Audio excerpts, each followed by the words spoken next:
সাদা সাদা এই রকম লুচি আর আলুর দম, আর কি চাই। দেখ, এই চটপটা আলুর দম যদি একবার মুখে পড়ে রুটি নান পরোটার সঙ্গে, তাহলে আমি বলবো যে দ্বিতীয়বার অন্য আলুর দম তোমরা আর কেউ খাবে না। এই আলুর দমটা জাস্ট অন্যরকম।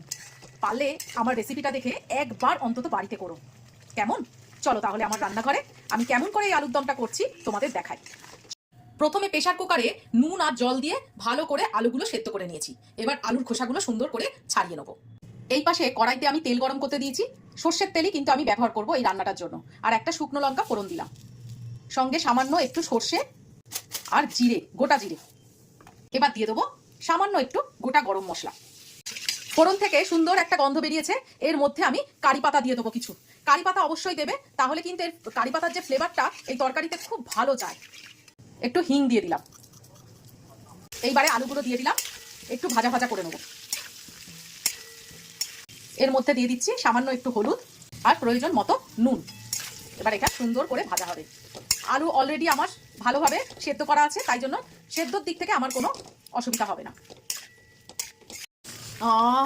কি সুন্দর একটা, জানো তো, এই কারি পাতা আর হিঙের ফ্লেভারটা দারুণ নাকের মধ্যে কুটকুট করে ঢুকছে। এইবারে একটা মিক্সিং জারে এই 6 থেকে 7 কোয়া রসুন আর একটা অর্ধেক পেঁয়াজ দেবো। একটু নেব জিরে, সঙ্গে নেবো একটুখানি ধনে। এটা এবার পেস্ট করে নেবো। এই রান্নাটা যার বাড়িতে খেয়েছিলাম সে ভিনিগার দিয়েছিল। আমার আবার ভিনিগারের থেকে টমেটোর টেস্টটা বেশি ভালো লাগে, তাই জন্য একটা মাঝারি সাইজের লাল টমেটো আর হাফ কাঁচা টমেটো দিয়ে দিলাম। দেখো আলুগুলো কি সুন্দর লাল লাল করে ভাজা হয়ে গেছে। এইবারে আমি পেস্টটা দিয়ে দেবো। এবার লো ফ্লেমে সুন্দর করে কষে নেবো।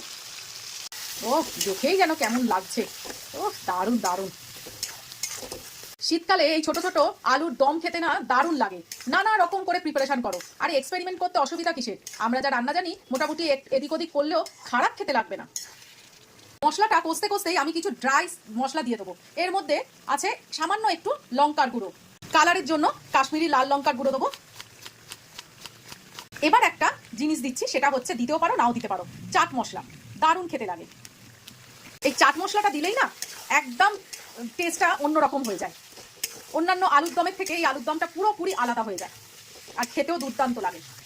কালারটা কতটা দেখাতে পাচ্ছি ক্যামেরায় জানি না, কিন্তু আমি চাক্ষুষ যেটা দেখতে পাচ্ছি, স্বাদ গ্রহণ না করলেও চোখের খিদে আমার কিন্তু অত্যাধিক বেড়ে যাচ্ছে। আমরা সবাই একটু ঝাল খেতে ভালোবাসি বলে কিছু কাঁচা লঙ্কা হাত দিয়ে ফাটিয়ে ফাটিয়ে এর মধ্যে দিয়ে দেবো। চাট মশলা দেওয়ার জন্য না একদম তরকারিটা একটু অন্যরকমই হয়েছে, বেশ ভালো খেতে হয়েছে। আমার আবার একরকম জিনিস করতে ভালো লাগে না, এক্সপেরিমেন্ট করতে অসুবিধা কিসের? নিজেদেরই তো লোক খাবে।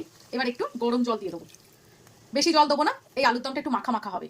চটপটা আলুর দমটা নিয়ে আমার কোনো কিছু বলার নেই, শুধু একটাই রিকোয়েস্ট করব, একবার অন্তত বাড়িতে করে দেখো। তারপরে তোমরা আমাকে বিশ্বাস করবে যে কতটা ভালো হতে পারে এটা। এরপরে লাস্টে আমি ধনেপাতা দিয়ে দেবো।